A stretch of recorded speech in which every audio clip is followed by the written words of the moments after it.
to some scary movie. You like scary movies? Uh-huh. What's your favorite scary movie? Look at me, Damien. It's all for you.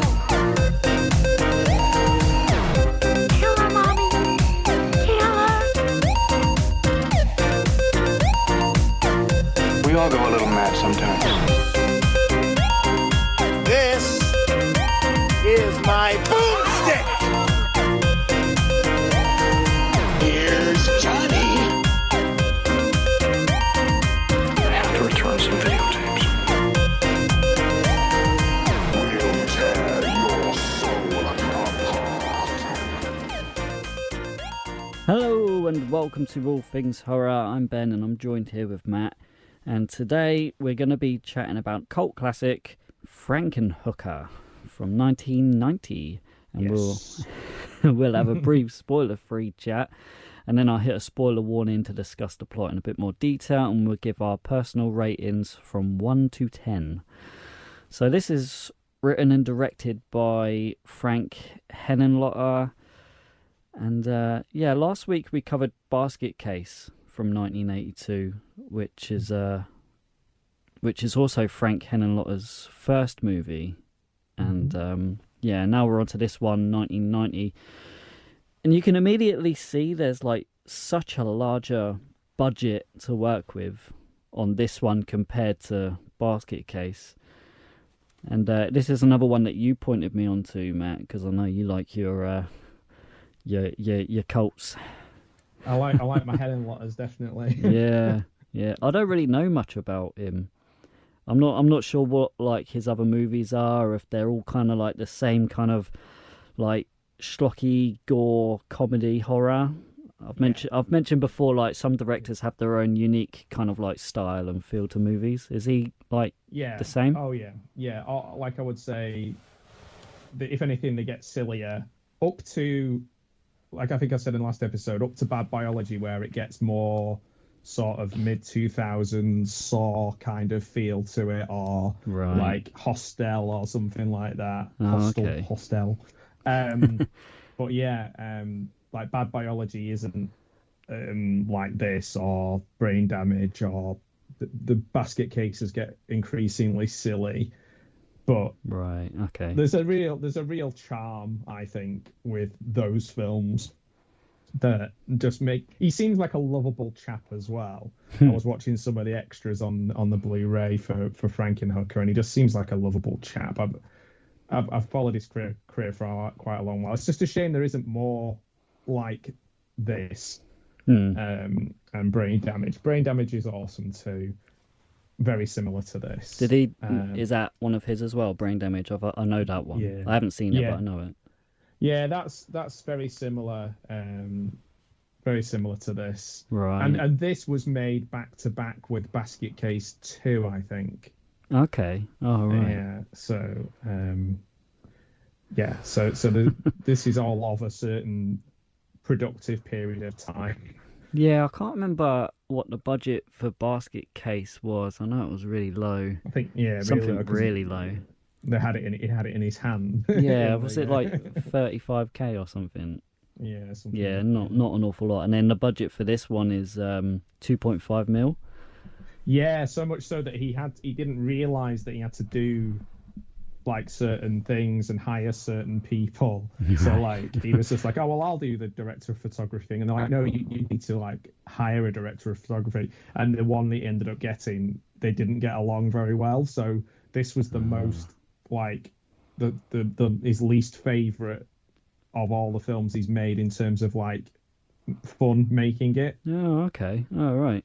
I would have thought it would have been the opposite. This one is so like out there. Yeah, like, I think the film he's happy with. He said it's like 95% what he wanted to do, and most of the people who worked on it were great. It was just a bit of a war between him and the director of photography. For example, like the Gabriel Bartelos, who did a lot of the special effects and all the horrible gloopy or wonderful gloopy things that you see, he didn't realize that was all going on, just had an absolutely wonderful time. All right. Yeah, because like this was a first watch for me, and I know you're introducing me to a lot of these cult films, and I mentioned last week how Basket Case had like a similar kind of feel to Reanimator, but I want to take that back and say that this one 100% felt like Reanimator. Probably like more so because like the science side of it, but you know, Basket Case, it had a kind of fun, silly horror vibe, but this one, it lent a lot more heavier on the comedy horror side of things. Would you jump with that? I agree. I think from what he was saying was he went to talk to the producer about making another film. It didn't work out. He came up with the idea off the top of his head of Frankenhooker, and then from that he was very much inspired by Reanimator and a couple of other films that were around at the time, and thought, yeah, I'll do my own take on that. And obviously it's more comedic and more over the top than even Reanimator. But what I think's interesting about it as well, I don't know if you think this is like, for a film where you see so many body parts or whatever, nobody's going to watch this and be like, get the rocks off thinking this is like a sexy film. It's like, it has quite a lot of charm. Yeah. But it's not like a horny film. No, definitely not. Yeah, and I was shocked to learn that Patty Mullen, like, she's only starred in 2 movies, is that right? This one and Doom Asylum? Yeah, which is like a 30-year gap. Yeah. I know she had a child quite soon after this. She was also a model, and she turned up on a wrestling event that I was watching once in the 80s with like one of Ric Flair's kind of, sexy ladies. So yeah, she's done a lot of conventions. She cancelled coming to the UK last year. I was hoping to meet her, and I think that was very much on the last minute as well. But I don't know, for whatever reason, who knows. So yeah, it's she's not. I think she was up for doing a sequel to it, but just never happened. Okay. Yeah, because I was going to ask that as well. Like you mentioned last week how Basket Case went on to make, what was it, 3 more movies, or is it 2 more movies? 2 more, yeah. 3 in total. Yeah. So this one only had the one, just the one Frankenhooker. I mean, it's like you could have Bride of Frankenhooker. Yeah, yeah. Well, you could go down the route of, because obviously some of it is obviously influenced by, Frankenstein and Frankenstein's monster. Yeah. There's definitely an area you could go along. I mean, and to be honest, he himself, without spoilers, like James Lorinz's character could be Bride of Frankenhooker. I was going to say that without giving any spoilers away. This does have like the perfect ending to then go off into another kind of like out there kind of sequel. Yeah, Jeffrey is Bride of Frankenhooker. I love it. Yeah. Yeah. Might be a bit too late to make it now, but Yeah, because I only realised afterwards, I don't think it really says Elizabeth's last name much in the movie, but her last name in the movie is Elizabeth Shelley, which is obviously a nod to Mary Shelley, who wrote Frankenstein, and then obviously Jeffrey Franken being Frankenstein. There's little subtle like hints and nods here and there. I know his little like was he like a basement or garage, like he's turned into like Frankenstein's like lab, like it's all pretty oh bless you. I was trying to hold it in, but yeah, it's all pretty good. I really liked kind of like all the visuals that you see in this movie. It's quite fun. It's definitely bits of it where you think, it's not like, oh, this is just another take on another. It's very unique. Yeah. So. Yeah, because like there's loads of Frankenstein movies, but there's only one Frankenhooker. Exactly. That's the best way of putting it. Yeah. Yeah. I noticed as well that the ratings for this, like IMDb and Rotten Tomatoes, had the exact same rating for this as Basket Case. Oh, okay. Like, I didn't know that. Yeah, IMDb have both got this and that one as 6.2, and Rotten Tomatoes have got them both at 60%. So if you're a fan of Frank Henenlotter and his other work, then I guess what that says is you'd be a fan of this as well. Yeah, you should equally like this one as much as you like that one. Exactly. Yeah. I mean, I don't really know much about this, so unless you've got anything else you want to add, we could just jump straight into the plot. Yeah, let's talk about. Yeah, let's just get going on it, because stuff will come up as we dig into it. Yeah. There's so much fun stuff. There's certain scenes that stand out, I think, more than others as like absolute insanity. But it's just a fun ride all the way through. It's not. Again, it's a good sign or a good way of encouraging people. Like, if you like this and you're a filmmaker, just think about how long you want to make your film. Yeah, yeah. Well, it was making me laugh. Like, even after I'd watched the film, I went to like write everything in the plot order so we could like go through it. And even whilst I was writing the plot, I was like, this movie is fucking wild, man. I think I sent you a screenshot of like as I was writing the plot. Oh my God, it's just crazy. It's insanity. It's funny as well, because I mean, we talk about exploitation films and stuff, but actually, I don't know. I feel like I feel like it doesn't take advantage of anybody, and I feel like it's not. I feel like it's quite charming. I think I kind of want to get that point across, really, that it's just it's just silly fun. Over the top, creative, messy, silly, and you'll never see another film like it. So surely that's what a lot of people are looking for when they want to watch a movie. You don't want to watch the same thing over it. Well, maybe people do want to watch the same thing all over and over again. I don't know, but I certainly don't. It definitely hit me. I was surprised. Well, going by the name of the film, Frankenhooker, like, you've got things in your head where you think you got an idea of what it might be, and I could imagine like this film name might shock a few people, but you actually put it on and it is quite fun. It's just totally, it wasn't what I was expecting, but in a good way. Yeah, I think as well people might think it's going to be like a sexy film too. Maybe somebody finds it sexy, I don't know, but like... well, it has its moments. I mean, it's not like Shy film or anything, but it's certainly not like I say, there are other things that you might want to watch. Yeah. On the internet, if you're after something a bit more, for certain purposes. This is not that film. It's like it's a comedy with no holds barred, really. Yeah, I would say it's definitely more of a comedy than is a horror film. Yeah, and then again, maybe we're a little bit numb to some of the horror elements, and some people might watch some of those horror elements and go like, "Oh my God," like, you know. True. Yeah. So I sometimes have to remember that. It's like if you were watching Reanimator, and I was like, "Oh, it's a great start horror," but then there'll be somebody who watches it and goes, there's a head going down on a woman. There's like a weird stuff going on with a cat. So like, okay, and I hadn't really thought of that. Yeah. So. All right, I'm gonna hit that spoiler warning so we can start talking about this. Yeah. Spoiler warning.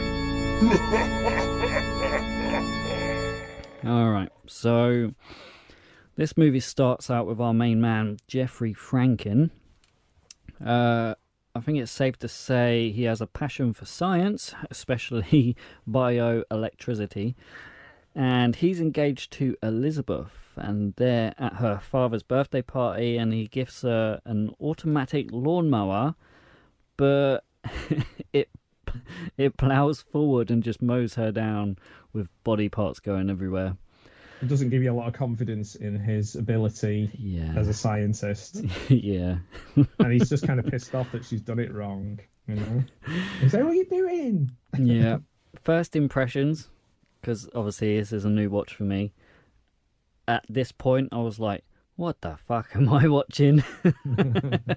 It like the very first thing you see is like a one-eyed brain on the table, like in the kitchen, like in a jar, and his mum and Elizabeth, like they're just totally unfazed by it. They're just like, nobody yeah, really you can cares. make way on the table for all the food, move your little like brain out the way, and and Elizabeth like chatting to her friends at the party, she's just casually dropping in conversations about how he does like operations on her, like in his spare time. Oh yeah, he stapled my stomach. I was like, oh, okay.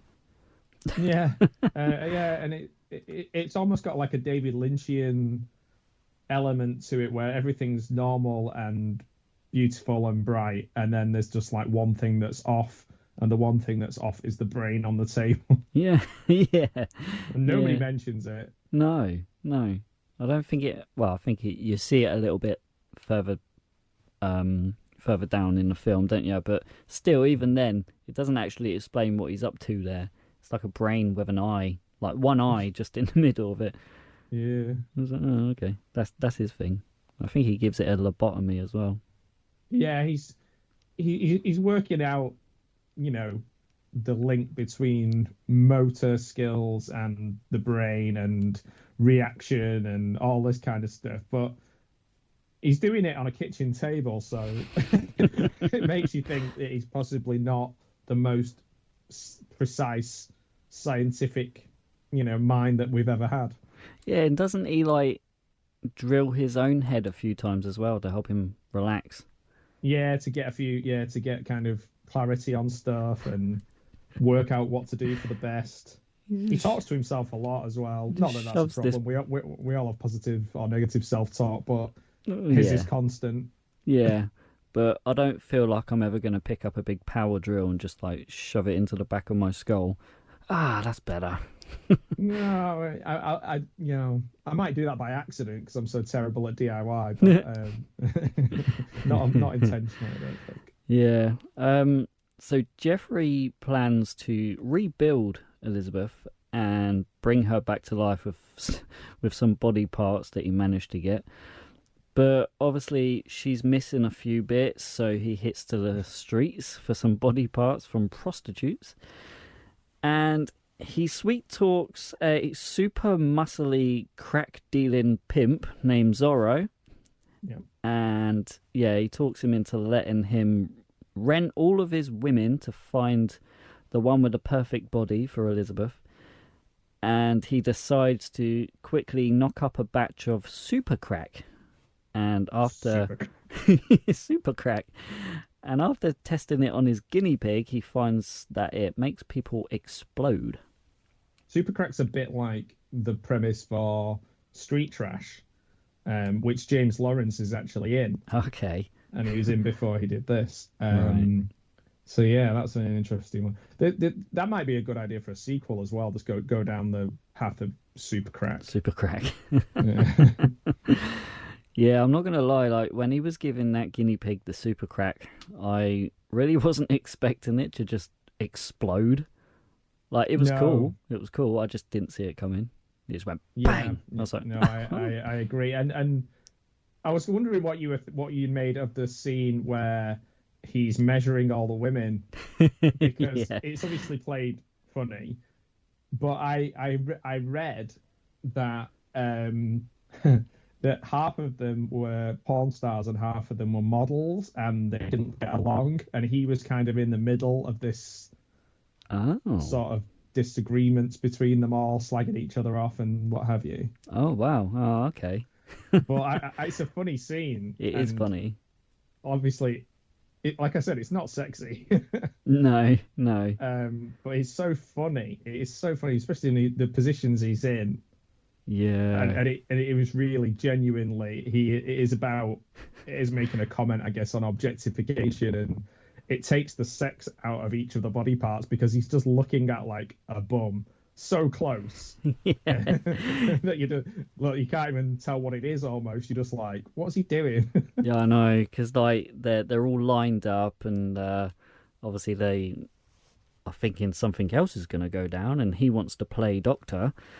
And he Yeah. literally does just like lay them down and like measure their thighs, like tape measure and everything. And yeah, it's I've not seen that before. Take a tape measure out and just start measuring body parts. Oh yes, this leg will do perfectly. Yeah, and he's just like, some of them he likes, and some of them it really aggravates him. Yeah. They're not quite right. And it's like later on when he's like, bunions? Yeah, and he gets a big file out. Yeah, I was thinking that's not how bunions. I don't think people really know what bunions are, because I'm an old guy. And I think a bunion is like your bone. It's like your bone sticking out the side of your foot. It's not like a corn where you just file it off.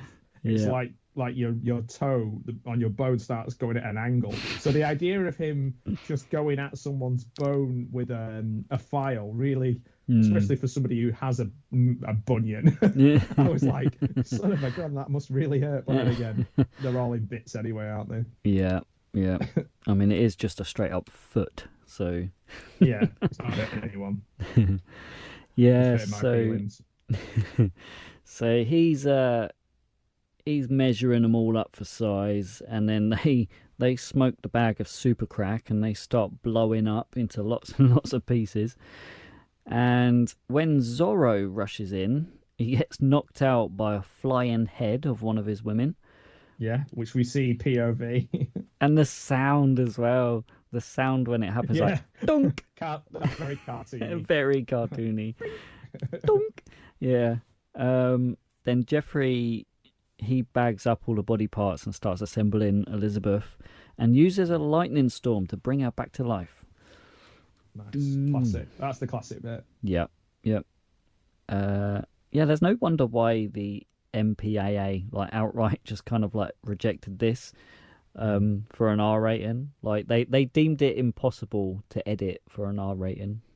Yeah, and it's funny how, again, they were quite good with their guerrilla marketing. Like, apparently Bill Murray saw it, loved it, so they put that all over, a quote from him all over the posters, all over the VHS. This is at the peak of Bill Murray being an absolute megastar. Oh, that's what you need. And then to get people renting the videos, you press a button on it and it goes, want a date? No, Want a wow. date? Like that. So you go into a shop in New York and everywhere you could hear, want a date? Want a date? Want a date? Because everyone's pressing them. That's So genius. if you try and buy that VHS now, it's hard to get hold of one where the want a date button still works. Oh man, I'm gonna be looking for that later. You should get one, definitely. Yeah, definitely. That would be a good thing to get signed if you can get hold of one. Yeah. I think they're quite expensive last time I looked. Yeah, I bet. The only VHS I've got of Frank Henenlotter, I've got a basket case 2 on VHS, and it was in a mouldy box. I had to replace the box. The case, the tape itself is in good nick, but most Henenlotter stuff is quite expensive because there's not a lot of films. Yeah. All right. So yeah, she escapes and takes to the streets for customers who end up exploding when they start getting intimate with her. And Jeffrey finds her at a bar where Zorro literally just punches her head clean off. Yeah. So he gets her home to bolt her head back on, and she appears back to normal. But then Zorro pops up and decapitates Jeffrey. However, the spare parts of all the hookers that are in the box, they also got reanimated and merged into like grotesque monsters which kill Zorro. Then lastly we see Elizabeth, who's revived Jeffrey, going by all of his like work plans, but since the process only works for female bodies, Elizabeth is forced to put Jeffrey's head on a prostitute's body. Looking good. Yeah, give me that sequel. Yeah. Right, it writes itself, doesn't it? Bride of Frankenhooker. Yeah. Oh man. Ratings. I'm keen to see. You gave Basket Case a 10 out of 10. I know. So I know. I even intended on giving it a 9, and then I gave it a 10. So where is this one in your Frank This- Henenlotter's ratings? This is going to be a 9 out of 10 for me. 9 out of 10. Yeah, I love Frankenhooker. It is so creative, so much fun. Like I said, I think I've used the word charming more than once. the special effects are always great. Gabe Bartalos. I think it's not just the special effects artist; it's the amount of fun that the director has with those special effects. The idea that they're not just something to put in after the event, or there's something to build your film around. It's great acting for what it is. Everybody in it knows exactly what they're doing in terms of the type of film they're in. It looks great. It stands the test of time. It's funny. It's still funny now. I can't find any negatives really, other than there's no sequel. But yeah, that's my thing. I do have a real attachment to Frank Henenlotter as a director. I just think everything that he does is so creative on such a small budget. Regardless of whether it's with the studio, it's still small compared to other films that aren't half as good. He's exactly what I like in a filmmaker. He is just having fun with the form, and yeah, it's a 9 out of 10. Ooh, okay, all right. Well, this movie, obviously, it's very wild. I wasn't expecting it to be like this. I never know really how to rate comedy horrors, because obviously they're supposed to be fun, silly, and not to be taken too seriously. So, all right, let me break this down into sections. So, acting weren't all that. I mean, it was quite cheesy. The storyline, I'm giving that a 9. Like, that kept me interested 100%. The whole way through, I thought it was just so good. Practical effects, like, I really liked. I'm going to give it a 7. So, like, the eye brain and the mutilated hooker monsters, they were awesome. And the nudity, obviously, that is just a 10 out of 10. Like, I always give a half point for boobs, but this was just boob central, so that's 10 points right there. So, so what did you think of that scene though? The one where it's like everybody explodes. I loved it. Yeah, it's so funny. It's so funny. Yeah, I don't even know how to describe it. It's just so funny. It's so funny. And when Henenlotter said he was the only person laughing when they were making it, really? Like nobody else knew that it was funny. It's supposed to be funny. Oh my god. When they were exploding, that just got me. Yeah. Like, it was funny when, like, it was just, like, measuring them up and stuff like that. And then when the super crack came out, that was it. So I think overall, as a movie, I'm going to give this an 8 out of 10. Wow, I think that's a good score. I'm happy with that. Yeah, 8 out of 10. That's what I'm giving it. Right, so next, we haven't got a game this week. I've got some more news, so I'm going to hit the news segment.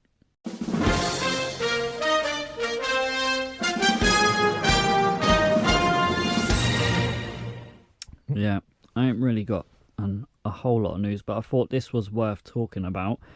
I don't know if you're aware of this, Matt, but a beloved slasher has passed away. Michael Villela.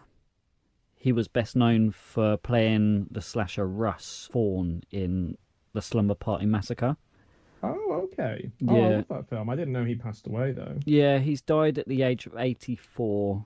Yeah, if people go back in the archives, they'll find our episode for that. It was episode 49. That was a good film. I like that one.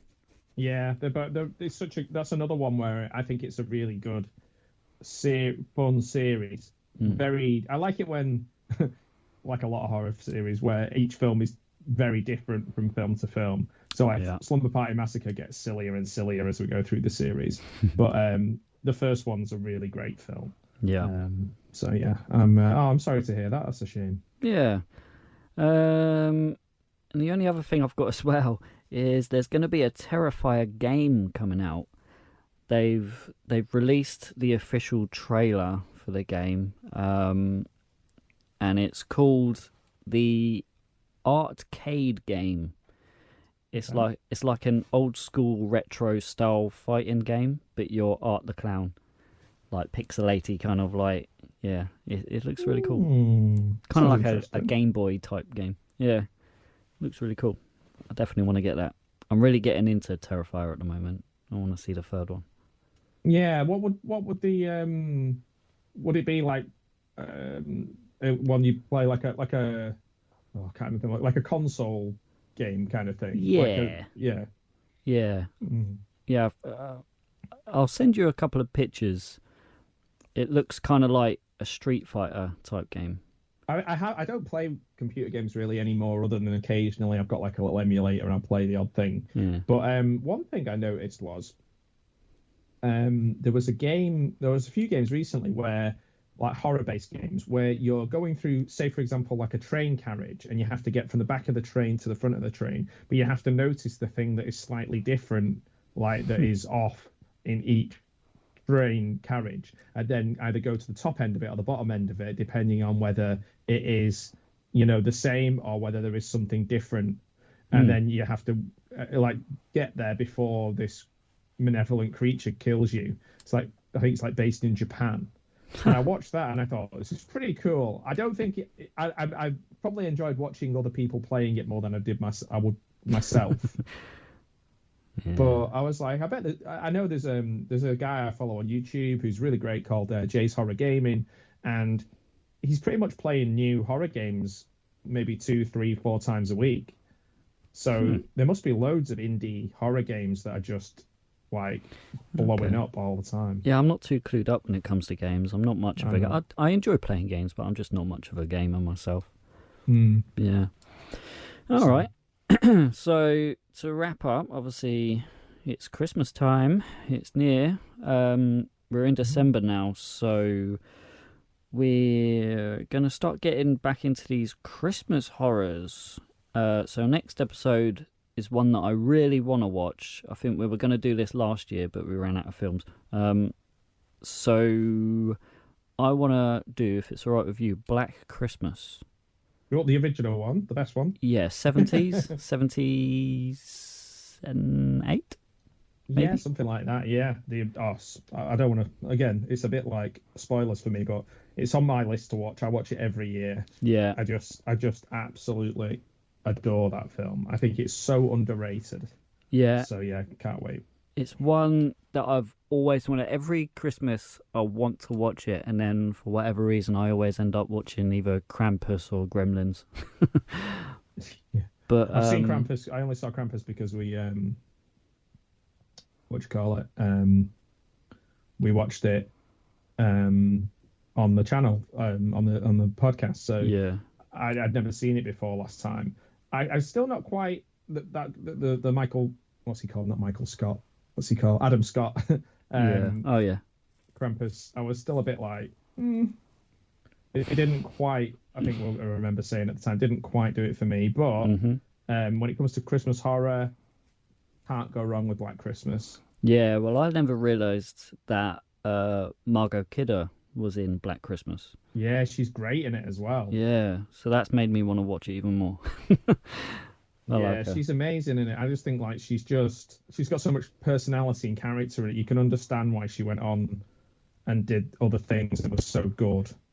So yeah, I like her a lot. I think she was great. She was great. Yeah, well, she still is. All right, cool. Yeah, and that's it. Unless you want to add anything more. No, that's it really. I'm looking forward to Black Christmas. We've got quite a lot of films that I would be watching anyway in a row, so it's pretty cool. It's good for me. Sweet. All right then. So all right, I'll see us out. If you've liked today's episode, don't forget to hit that subscribe button. You can find us on all the socials, and that's where you can join in the chats and vote on the poll picks for what we cover. That's a wrap for today, so thanks a lot for listening, and we'll see you in the next one. Bye.